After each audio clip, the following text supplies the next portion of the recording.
Amazing what you can do when you look this good. Wow. Wow. Wow. Look at the fit. Look at this entire... Wow.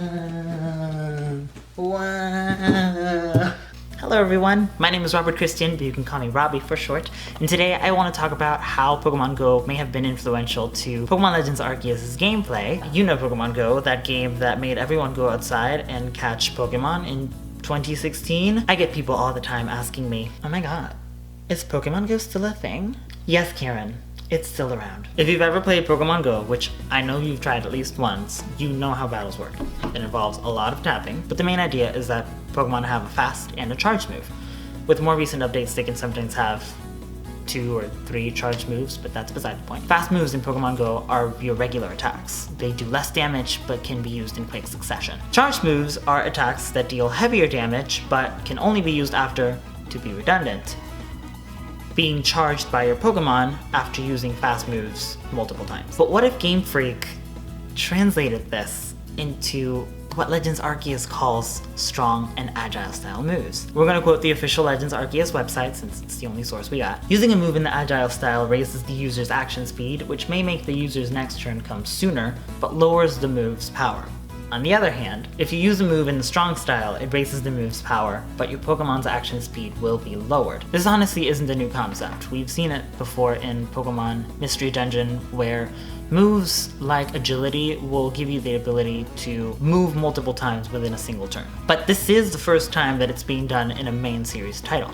And speaking of main series titles, there are 2 other times that Pokemon GO has also intersected with console games. Pokemon GO first came out with raid battles in 2017. You gather a group of friends, or strangers, and you battle together to defeat the raid boss. If this sounds familiar, you've probably played Pokemon Sword and Shield, where max raid battles are featured as one main method of encountering wild Pokemon. It works similar to Pokemon GO, except there is a max of 4 players per battle. This is exactly how it goes. Step 1. Battle a Dynamax Pokemon until defeated. Step 2. Catch the defeated raid boss and collect the rewards. That was a good catch on my part. I don't know if that was caught on camera, but I don't... Step 3. Did I catch that? I think I did. How did Game Freak and Niantic find a way to make raid battles canon within the Pokemon universe? Maybe this was already planned, and Pokemon GO was a way to beta test raid battles before Pokemon Sword and Shield came out 2 years later. The third and final way I know Pokemon GO has intersected with other games in the franchise is with Shadow Pokemon. Pokemon GO incorporated Shadow Pokemon into the game with the addition of Team Go Rocket. They have much higher CP than a regular Pokemon. You then have to rescue them by catching them. Then they need to be purified in order to have better stats and unlock their moves. This mechanic is similar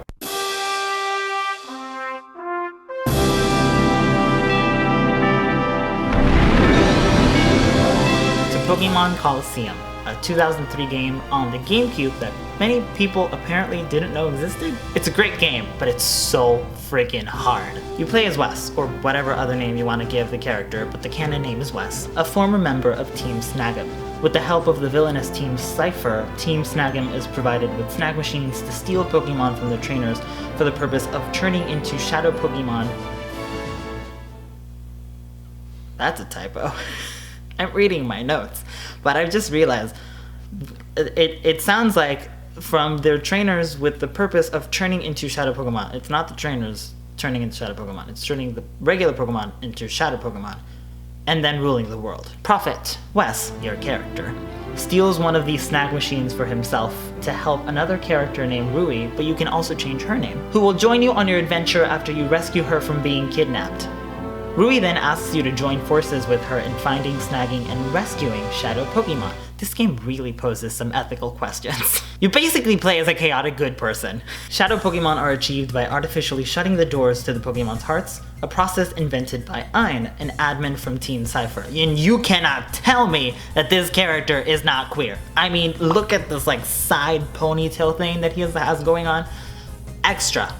Absolutely extra. In Pokemon Colosseum, there are no wild Pokemon. The only way that you can catch Pokemon is by snagging them from other trainers. After you snag them, Shadow Pokemon cannot gain experience or learn new moves until you purify them, which only happens after you reach a certain point in the game by battling them enough to deplete their Shadow gauge. I'm glad, however, that Niantic and Game Freak were able to explore the franchise's lore within Pokemon GO, because it's a perfect example of how to successfully mutually enhance each game's experience. I'd never realized how influential Pokemon GO could be to the Pokemon franchise. Like, it started as a way to hang out with friends and just explore new places, all while catching Pokemon in real time. It's crazy.